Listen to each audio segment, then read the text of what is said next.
Mina, konnichiwa. I'm Jay and welcome to Jaijapan. On this channel, I post videos about studying in Japan, getting scholarships in Japan, and I am a MEXT scholar. So I also post videos about the MEXT scholarship, right? However, MEXT is a little bit competitive because a lot of people apply to them, right?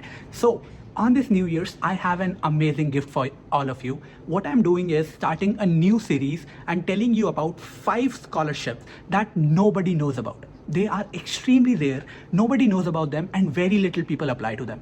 This is probably going to be one of my best series ever, and I want you to take this very, very seriously. Okay, all of these are amazing scholarships, especially the first one, which I'll be discussing today, because the name of this scholarship is the Asia Bridge Program for Shizuoka University. Now, I mean it very seriously, guys. You all are going to love this scholarship. What I want you to do is just take a pen and a paper and a pen. I have invited my friend Ritik because he got this particular scholarship, and in this video he will be sharing his entire experience on how to apply for this scholarship, how he got the scholarship, and how you can get it as well. So let's not waste any time. Keep your pen and paper and let's get started. Hi Ritik. Welcome to my channel, and welcome to Jaijapan. And would you like to give us a quick introduction about yourself, where you are from and what do you do? Hello, I'm Ritik from India. So from India, I'm from Uttarakhand, and I have done my master's in Japan. And after doing master's, I get a job in Japan. So right now I'm currently working in Japan. So this is all short introduction of mine. Okay, you can continue with the next question. Yeah. So, Ritik, tell us something about the Asia Bridge program. Okay, like what is it? For which university is it? Okay, tell us a very brief introduction about the program. All right, so Asia Bridge Program, this is a university-specific scholarship. So this is the program by Shizuoka University in Japan. Okay. So in this university, like who belongs to the STEM subject, science, technology, engineering, and mathematics. Okay. So for these branches, they have this program, Asia Bridge Program. Okay. And I think 40 seats are there. Really? 40? Yeah, 40 seats. Wow, that's actually that's a really high number, right? Yeah, so actually for bachelors, only 5 countries are eligible. India, Myanmar, Indonesia, and I think 2 more are there, Thailand, something like that. 5 countries for bachelors. But for masters, 16 countries are eligible. I mean, that is still really good, right? Because for MEXT, any country can apply. So, but for your program, the number of countries which can apply is very little. So we just have a better chance of selection, right? Right. Wow, that's And the really competition is a little bit lower than MEXT, because in MEXT you're competing with whole world. But in this, you are just competing with Asian countries people. Okay. So let me get this right. Okay, you can apply for both bachelors as well as masters. Right. Okay. Yeah, this is also very important, and this is for Shizuoka University. Okay. To people who do not know, Shizuoka University is a really good university. It is a public university, right? It's public university, but national university corporation. Which is a really good, right? It's a national university, and also it's very close to Tokyo. So it's a very big thing. So it's only like 1 hour, 1 or maybe 1.5 hours from Tokyo. So you can come to Tokyo anytime, and I personally would really recommend this university. Let's talk about the application process of the Asia Bridge program, right? How do you apply? In what month do you apply? And what is the entire application process? Just give like a general, every year in what month does it start for masters? Okay, so from during this time, like November, December, they first release a notification. So in that notification, they have mentioned all the required documents and process. And they also mention the professors who are eligible to take their students for in their laboratory for masters. Okay. Then you have to search for the professors who are related to your research background, or in which field you want to do your research. Okay. So you can send the mail to that professor about, it's like just making an introduction to the professor that I'm also interested in your research program and in your lab. Okay. And you have to display like what you have done before. So you have to send the mail, everything you have to do.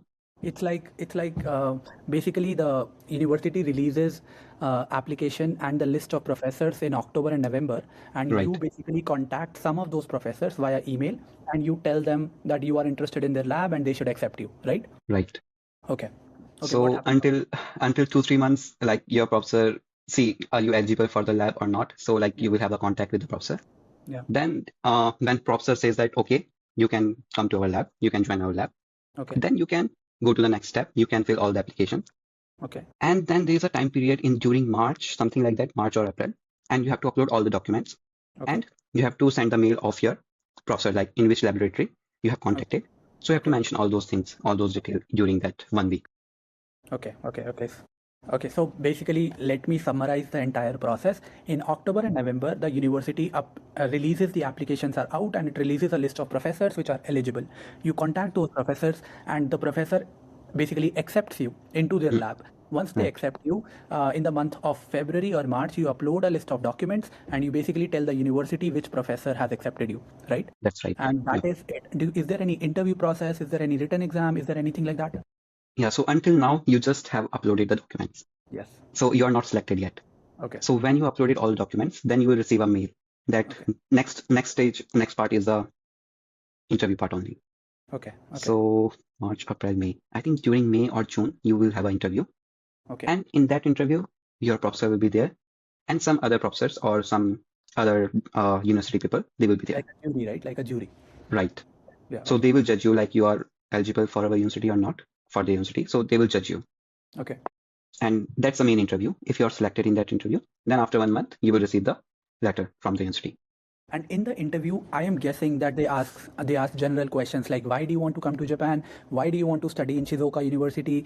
Why did you choose this lab, or why did you choose this field of study? Maybe they ask you to explain your research, what you want to do. Right. Is it the same? That's correct. Yeah. Only these questions were asked from me, like why I want to come to Japan and about my bachelor's project, what I have done.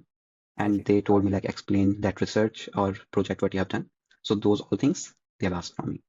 Got it. Okay. So once you clear the interview process, then basically the university tells you that you have gotten accepted. And also, in which month do you come to Japan then? Do you come in September? Do you come in like that month?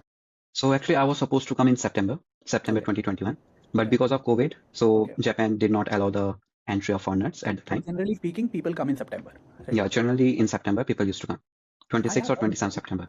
I have one very important question, Ritik. Before we move on to the next section, if you are extremely serious about getting a scholarship in Japan or getting a fully funded internship in Japan, then let me introduce you to my MEXT Mentoring program. It is an amazing program which I have made myself, and it has helped so many people in getting the MEXT scholarship. And not just MEXT scholarship. We meet on a weekly basis. We talk about fully funded internships, scholarships, and things like that. And it is amazing. Okay, we help you. I personally make sure I help you on how to prepare for the MEXT scholarship interviews, how to prepare for the MEXT scholarship written exam, and yeah, it basically helps you a lot if you want to crack the MEXT scholarship. So if you want to learn more about that mentoring program, I'm gonna have a link in the description, or you can check it out on my YouTube, or you can just send me an email. Okay, yeah, let's move on. Do you need Japanese? So basically when you apply for this university, no Japanese is required. And this program also in English, so no Japanese. Wow, that's so cool. Yeah, there is no Japanese. This is the one of the biggest point of this scholarship, that it's totally in English. For both bachelors as well as masters, is it all English? Yeah, that's right, for bachelor as well as for masters. But in case of bachelors, you have to take Japanese class is mandatory. Like for first 6 months, you have to take Japanese. But for masters, it's like up to you. If you want to learn Japanese, you can take the classes. If you don't want to learn Japanese, you can avoid it.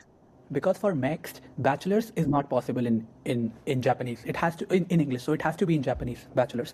But for this scholarship, it is possible to do even bachelor's in English, right? And you do Yeah, not need that's any right. Japanese. That's so cool. Okay. Wow, maybe I should have applied for this scholarship instead. But yeah, even I just want to say one thing. For bachelors, maybe some of the things may be wrong. Or maybe not wrong, but I didn't study properly for the bachelor. Okay. But for masters, I have studied full of the documents. Yeah. So I can tell you in more better way for the masters instead of bachelor.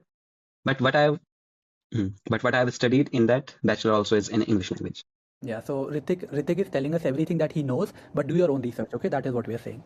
Okay, now Ritik, tell us how much did it cost? So like, what are the benefits of this scholarship? How did they give you any discount on the tuition fees? Did you get any stipend? How did it work? So basically, how much did it cost you to study in Japan? So from the starting process, like everything is online. So this is one of the biggest benefit of this scholarship. Everything is online. Okay. Every document which you will submit, you have to submit it online. So this is one of the biggest nice point of this scholarship. Yeah. Because in some other scholarships, you have to send post to the university, which costs a lot of money, right? Yeah, that's right. You have to send the documents to the university by post. I see. Okay. So in this one, like no tuition fees, nothing else, no registration fee, nothing you have to spend. You do not have any tuition fees? So for application fee, there's you don't have to spend. For tuition fees, first year tuition fees is waived if you get this scholarship. Okay. So first year tuition fees is waived. Then from next year, like second year, it's depend on the first year marks, GPA. So if you're getting good GPA in the first year, then automatically second year tuition fee will be waived. Wow. Okay. Okay. In most cases, everyone get good GPA. So second year, it's almost free. So in my case also. I didn't get a good GPA in my university, so I'm not sure. But did you get a good Yeah. GPA? So first year, it's like totally course. You have to do your courses and you have to complete credits. So first year, like it's very simple. You don't have to focus that much on the research. You have to just complete your credits for the courses. So Okay. first year I got good GPA, and from second year I started my research. I see. I see. So basically, what you are saying is that your tuition fee can be absolutely free, 100% free. So for the first year in masters, is no tuition fees, and if you get good marks in the first year, then you do not have to pay any tuition fee in the next year as well, right? That's right. Uh, Also, for your living expenses, so now we know that studying from this scholarship is pretty much free, right? But let's talk about your living expenses. So, how did you manage your living expenses? Like, did you do any part time? Did the university help you? How did you manage your living expenses? So for this scholarship, tuition fees is completely free. Okay. So for stipend, there are more two scholarships, which university apply on the behalf of you. One is JASO. So mostly like we are entering during September. So if you got the JASO, then you will get JASO for 6 months until March. Okay, okay. If you enter in April, then you can get it for 1 year, but we are entering in September, so we'll get it for 6 months. I see. And I see. one is Asia Bridge program. They already have their stipend.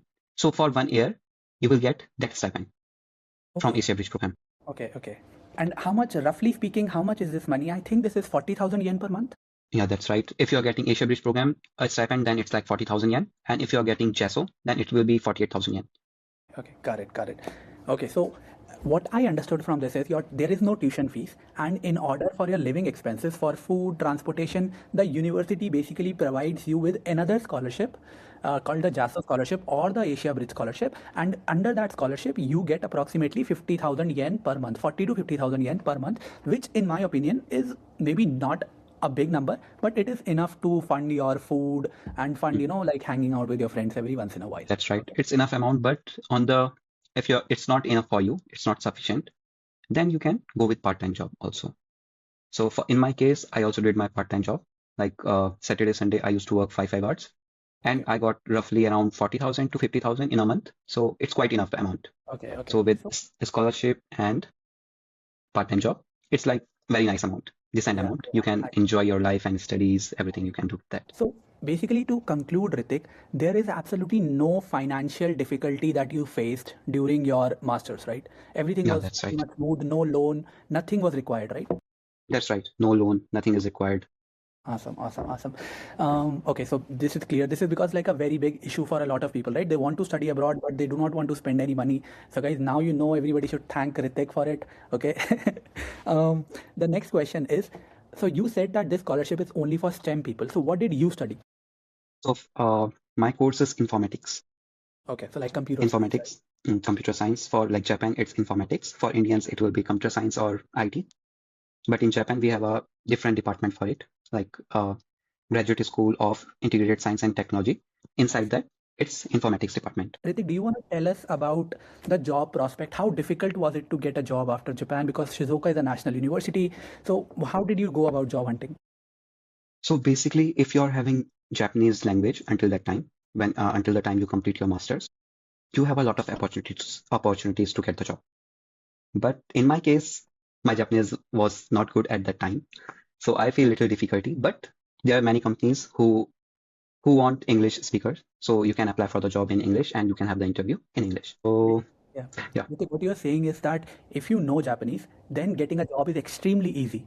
But that's if right. you do not know Japanese, even then you have a good chance of getting a job because you got a job without any Japanese. Even me, my company that I work in, I'm in my company right now, and I do not need any Japanese to work here. So there is a very good chance that you can get a job even without Japanese, right? I will say that there will be chance that you can get the job, but if you are having the Japanese, then it will be like lot of opportunities will be there.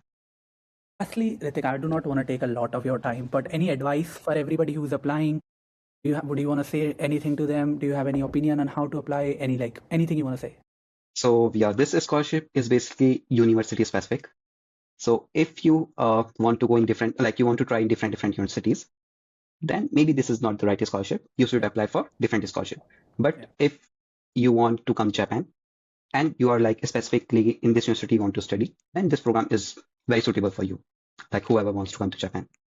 Got it. And yeah, this is my advice for this. And in studying in Japan is very less as compared to cost is very less as compared to Europe, America, and USA, Canada, these all places. So I think Japan, Right. I feel like doing a master's in Japan is very easy. Like the subjects are not that difficult. So you have a very chill atmosphere in Japan, right? right? Japanese universities are good. Education is very nice, and like infrastructure, lab funding, like they have a lot of lab funding. So you can easily do your research and you can easily get the funds from your lab if you want to do some advanced research, something like that. So I will suggest like Japanese is one of the good option if you want to study abroad. So you didn't ask me like documents requirement. So I will tell about the document requirements. If you're currently in the university, then you have to prepare your graduation date. Like when you are getting graduation, you have to prepare the certificate that in this month I will be graduated. Certificate, right? Yeah, Yeah. that's right. You have to prepare that certificate. And for language, like you have to prepare one language certificate. So this is one of the good point of this university. Like you don't have to go with IELTS or TOEFL. You can just show that your bachelor's degree is in English language. So you can ask the university to make an English language certificate that you have done your bachelor's in English. Proficiency test is required. No IELTS required. No TOEFL. That's right. Nothing is required, right? Did you give any other exam like GMAT or GRE or anything like that? No other exam is required for this. Awesome. So you literally So just these documents. Any exam? No exam. Okay. And you have to prepare English language document, and which for this your university will help you, and they will provide that your bachelor's is in English, and you can do everything in English. So they will prepare the document for that, and then you have to ask one of the professor in your current university, bachelor university, that you have to send the recommendation writing. Yeah, basically they upload an online letter of recommendation, right? Yeah, that's right. Okay, got it. So these are the main basic documents, and you have to upload your thesis or project what you have done in the bachelor. So these are the things.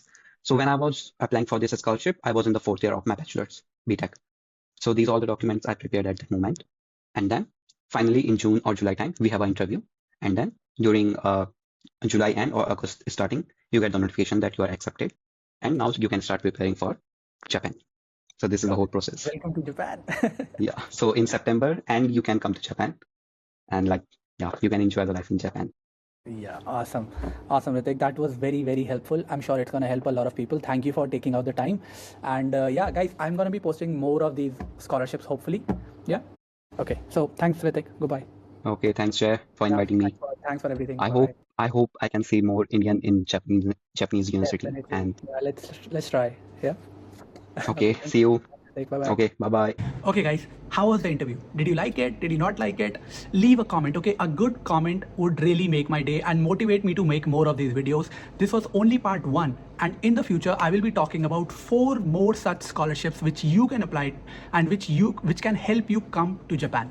A very important thing I need to add is that if you are very serious about coming to Japan, if you are very serious about getting the MEXT scholarship, if you want to learn how to prepare for an interview for a Japanese scholarship, then I would seriously recommend you to enroll in my MEXT Mentoring program. So many people have gotten the scholarship using that program. It is an amazing course that I have personally made, and the links on how to join that program are in the description of this video.